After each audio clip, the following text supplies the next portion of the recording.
Hi all, അസ്സലാമലൈക്കും. Welcome back to Silna's kitchen. ഇന്നത്തെ recipe ഭയങ്കര സിമ്പിൾ ആയിട്ടുള്ള എന്നാൽ നല്ല വെറൈറ്റി ആയിട്ടുള്ള ഒരു അടിപൊളി പലഹാരത്തിന്റെ റെസിപ്പിയാണ്. മുട്ട വെച്ചിട്ടാണ് ഇന്നത്തെ നമ്മുടെ പലഹാരം തയ്യാറാക്കി എടുത്തിട്ടുള്ളത്. കുട്ടികൾക്കും വലിയവർക്കൊക്കെ ഒരുപോലെ ഇഷ്ടാവുന്ന നല്ല അടിപൊളി ടേസ്റ്റി ആയിട്ടുള്ള പലഹാരമാണ്. റെസിപ്പിയിലോട്ട് കടക്കുന്നതിന് മുമ്പായി സിൽനാസ് കിച്ചൺ ചാനൽ ആദ്യമായിട്ട് കാണുന്നവരാണെങ്കിൽ പ്ലീസ് ഒന്ന് സബ്സ്ക്രൈബ് ചെയ്തേക്കണേ. ഒപ്പം തന്നെ ഈ വീഡിയോസ് നിങ്ങൾക്ക് ഇഷ്ടപ്പെടുകയാണെങ്കിൽ ഒരു ലൈക്ക് ചെയ്ത് ഷെയർ ചെയ്ത് സപ്പോർട്ട് ചെയ്യാനും മറക്കരുത്. ഇനി നമുക്ക് ഇതെങ്ങനെയാണ് തയ്യാറാക്കുന്നതെന്ന് നോക്കാം. ആദ്യം തന്നെ ഇതിലേക്കുള്ള ഒരു മസാലക്കൂട്ടാണ് തയ്യാറാക്കിയെടുക്കുന്നത്. അതിനായിട്ട് സ്റ്റവിലേക്ക് ഒരു പാൻ വെച്ച് കൊടുത്തതിന് ശേഷം ഫ്ലെയിം ഓൺ ആക്കി കൊടുത്ത് കുറച്ച് ഓയിൽ ഒഴിച്ചു കൊടുത്തിട്ടുണ്ട്. ഓയിൽ നന്നായിട്ടൊന്ന് ചൂടായിട്ട് വരുന്ന സമയത്ത് ഇതിലേക്ക് ഒരു സബോളയും ഒരു തക്കാളിയും കട്ട് ചെയ്തത് ഇട്ട് കൊടുത്തിട്ടുണ്ട്. ഇനി ഇതിലേക്ക് ഒരു ഉരുളക്കിഴങ്ങും ഒരു പകുതി ക്യാരറ്റും കൂടെ ഗ്രേറ്റ് ചെയ്തത് ഇതിലേക്ക് ഇട്ട് കൊടുത്തിട്ടുണ്ട്. ഗ്രേറ്ററിന്റെ ചെറിയ ഹോളിലിട്ടിട്ട് ഒന്ന് ഗ്രേറ്റ് ചെയ്തിട്ടാണ് എടുത്തിട്ടുള്ളത്. ഈ ഒരു മസാലക്കൂട്ട് തയ്യാറാക്കി എടുക്കുമ്പോൾ എത്രത്തോളം ചെറുതാക്കി എടുക്കാവോ അത്രയും നല്ല ടേസ്റ്റും കാണാൻ ഒരു ഭംഗിയൊക്കെ ആയിരിക്കും. പിന്നെ ഇതിലേക്ക് കുറച്ച് കറിവേപ്പിലയും മല്ലിയിലയും കൂടെ ഇട്ട് കൊടുത്തിട്ടുണ്ട്. ഇനി ഇതിലേക്ക് വെളുത്തുള്ളി ഇഞ്ചി ചതച്ചതാണ് ഇട്ട് കൊടുക്കുന്നത്. ഒരു 2 അല്ലി വെളുത്തുള്ളിയും ഒരു ചെറിയ കഷ്ണം ഇഞ്ചിയും ചതച്ചതാണ് ഇട്ട് കൊടുത്തിട്ടുള്ളത്. ഇനി അടുത്തതായിട്ട് പൊടികൾ ഇട്ട് കൊടുക്കാം. അതിനായിട്ട് ഞാൻ ഇതിലേക്ക് ഒരു നുള്ള് ഗരം മസാലപ്പൊടി, ഒരു 1/4 സ്പൂൺ അളവിൽ പെരിഞ്ജീരകപ്പൊടി, മഞ്ഞൾപ്പൊടി, 1 സ്പൂൺ അളവിൽ മുളക് പൊടി, ആവശ്യത്തിനുള്ള ഉപ്പ് ഇത്രയും ഇട്ട് കൊടുത്ത ശേഷം ഇനി ഇതെല്ലാം നല്ലപോലെ ഒന്ന് ഇളക്കി യോജിപ്പിച്ച് കൊടുക്കണം. ഈ പലഹാരത്തിന് വേണ്ടിയുള്ള ഈ ഒരു മസാലക്കൂട്ട് ഒരുപാട് അങ്ങ് വെന്ത് കുഴഞ്ഞു പോകരുത്. നമുക്ക് ചെറുതായിട്ടൊന്ന് കടിക്കാനൊക്കെ കിട്ടുന്ന പരുവത്തിലാണ് ഇത് റെഡിയാക്കി എടുക്കേണ്ടത്. അതുകൊണ്ടാണ് മസാലപ്പൊടിയും എല്ലാം കൂടെ ഒന്നിച്ചിട്ടതിന് ശേഷം നമ്മൾ ഇതിനെ അടച്ചു വെച്ച് വേവിച്ചെടുക്കുന്നത്. ഒരു 5 മിനിറ്റിന് ശേഷം ഇത് തുറന്ന് നോക്കുമ്പോഴത്തേക്ക് ഈ ഒരു പരുവത്തിൽ റെഡിയായി കിട്ടിയിട്ടുണ്ടാവും. ഇത്രയും മതി. ഇനി നമുക്ക് ഇതിന്റെ ഫ്ലെയിം ഓഫ് ചെയ്ത് കൊടുക്കണം. ഇനി അടുത്തതായിട്ട് ഞാനിവിടെ ബാക്കി വന്നിട്ടുള്ള ചപ്പാത്തിയാണ് എടുത്തിട്ടുള്ളത്.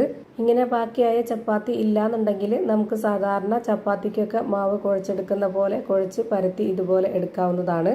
അങ്ങനെ ചെയ്യുവാണെന്നുണ്ടെങ്കിൽ ഗോതമ്പ് മാവിലോ അല്ലാന്നുണ്ടെങ്കിൽ മൈദ മാവിലോ ചെയ്തെടുക്കാം. അത് ഓരോരുത്തരുടെ ഇഷ്ടത്തിനനുസരിച്ച് ചെയ്തെടുക്കാം. അതുപോലെ സ്പ്രിംഗ് റോളിന്റെ ഷീറ്റിൽ വേണമെങ്കിലും ഇതേപോലെ ചെയ്തെടുക്കാവുന്നതാണ്.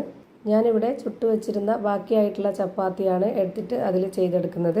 അതിലേക്ക് ആദ്യം കുറച്ച് മൊസറല്ല ചീസ് ഇട്ട് കൊടുത്തതിന് ശേഷം നമ്മൾ ഉണ്ടാക്കി വെച്ച മസാലയും ഇട്ട് കൊടുത്തിട്ട് പുഴുങ്ങിയ മുട്ട എടുത്തതിന് ശേഷം ഇതുപോലെ ഒന്ന് കട്ട് ചെയ്തിട്ട് ഒരു ഭാഗത്ത് വെച്ച് കൊടുക്കുക. എന്നിട്ട് വീണ്ടും അതിന്റെ ഈ ഒരു ഭാഗത്തും കൂടെ ഇതുപോലെ ഒന്ന് കട്ട് ചെയ്ത് വെച്ച് കൊടുക്കുക. മസാലയൊക്കെ ഇതുപോലെ നന്നായിട്ടൊന്ന് ഒതുക്കി വെച്ച് കൊടുക്കണം. നമ്മൾ ഈ ഒരു ഷേപ്പിലാണ് ഇതിനെ റെഡിയാക്കി എടുക്കുന്നത്. എന്നിട്ട് ഈ ഒരു മുട്ടയുടെ മുകളിലേക്ക് കൂടി കുറച്ച് ചീസ് ഇട്ട് കൊടുത്തതിന് ശേഷം നമ്മൾ ഇതൊന്ന് മടക്കിയെടുക്കാനുള്ളതാണ്. മടക്കിയെടുക്കുമ്പോൾ ഇതിനുള്ളിലുള്ള ആ ഒരു ഫില്ലിങ്സ് ഒന്നും പുറത്തോട്ട് പോവാതിരിക്കാൻ വേണ്ടിയിട്ട് കുറച്ച് മൈദപ്പൊടി വെള്ളത്തിലിട്ട് കലക്കിയെടുത്തതിന് ശേഷം ഇതുപോലെ ഈ ഒരു ചപ്പാത്തിക്ക് ചുറ്റും ഇതുപോലെ ഒന്ന് ബ്രഷ് ചെയ്ത് കൊടുക്കുന്നുണ്ട്. ഇങ്ങനെ ചെയ്തിട്ടെടുക്കുമ്പോൾ നമ്മൾ ഇതിനെ മടക്കി കൊടുത്താലും ഒട്ടിയിരുന്നോളും. അല്ലാന്നുണ്ടെങ്കിൽ ഇതിനുള്ളിലുള്ള ആ ഒരു മസാലയൊക്കെ പുറത്തോട്ട് പോകും. ഞാനിപ്പോൾ ഇതിന്റെ 2 അറ്റവും ആദ്യം ഇതുപോലെ ഒന്ന് മടക്കി കൊടുക്കുന്നുണ്ട്. എന്നിട്ട് മറ്റേ ഭാഗം ഒന്നുകൂടി ഇതുപോലെ ഒന്ന് മടക്കിയതിന് ശേഷം ഈ ഒരു വശവും കൂടെ ഇതുപോലെ ഒന്ന് മടക്കി കൊടുക്കുന്നുണ്ട്. എന്നിട്ട് നമ്മൾ കൈകൊണ്ടൊന്ന് അമർത്തി കൊടുത്താൽ അത് നല്ലപോലെ ഒട്ടിയിരുന്നോളും. പിന്നെ പുറത്തോട്ടൊന്നും പോവില്ല. എന്നിട്ട് ഇതിന്റെ ഈ ഒരു 2 അറ്റവും ഉള്ളിലേക്കൊന്ന് പ്രസ് ചെയ്ത് കൊടുത്താൽ മതി. ഇപ്പോൾ കാണാൻ തന്നെ നല്ല ഭംഗിയുള്ള ഒരു ഷേപ്പായിട്ട് കിട്ടിയിട്ടുണ്ട്. ഇതുപോലെ തന്നെ നമുക്ക് എത്ര പലഹാരമാണോ വേണ്ടത് അതിനനുസരിച്ച് ഇവിടെ തയ്യാറാക്കി എടുക്കാം. ഞാനിവിടെ ഒരു 5 എണ്ണം ഇതുപോലെ റെഡിയാക്കി എടുത്തിട്ടുണ്ട്.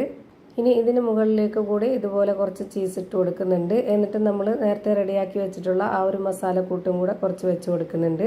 ഇതുപോലെ ചെയ്താൽ ഈ പലഹാരം കാണാൻ ഒരു ഭംഗിയും അതുപോലെ കഴിക്കാൻ നല്ലൊരു ടേസ്റ്റും ആയിരിക്കും. ഇതേപോലെ തന്നെ ഞാനിപ്പോൾ എല്ലാം റെഡിയാക്കി എടുത്തിട്ടുണ്ട്. ഇനി നമുക്ക് ഒരു പാൻ സ്റ്റവിലേക്ക് വെച്ച് ഫ്ലെയിം ഓൺ ആക്കി കൊടുക്കാം. അതിലേക്ക് ചെറിയൊരു കഷ്ണം ബട്ടർ ഇട്ട് കൊടുത്തതിന് ശേഷം അതൊന്ന് മെൽറ്റായിട്ട് വരുന്നവരെ ഒന്ന് വെയിറ്റ് ചെയ്യാം. അതിനുശേഷം നമ്മൾ ഇതിലേക്ക് ഓരോന്ന് വെച്ച് കൊടുക്കുക. ഞാനിപ്പോൾ ഇതിലേക്ക് ഒരു 3 എണ്ണമാണ് വെച്ച് കൊടുത്തിട്ടുള്ളത്. അതിനുള്ള സ്പേസേ ഉള്ളൂ. ഇനി നമുക്കിതൊന്ന് അടച്ചു വെച്ച് കൊടുത്തതിന് ശേഷം ഒരു 5 മിനിറ്റ് നേരത്തേക്ക് ഒന്ന് വേവിച്ചെടുക്കാം. അപ്പോഴേക്ക് ആ ഒരു ചീസൊക്കെ നന്നായിട്ട് മെൽറ്റായിട്ട് വരികയും അതേപോലെ തന്നെ ആ ഒരു മുട്ടയിൽ മസാലയൊക്കെ നല്ലപോലെ പിടിച്ചു വരികയും ചെയ്യും. അപ്പോൾ ഇത് കഴിക്കാനും നല്ലൊരു ടേസ്റ്റാണ്.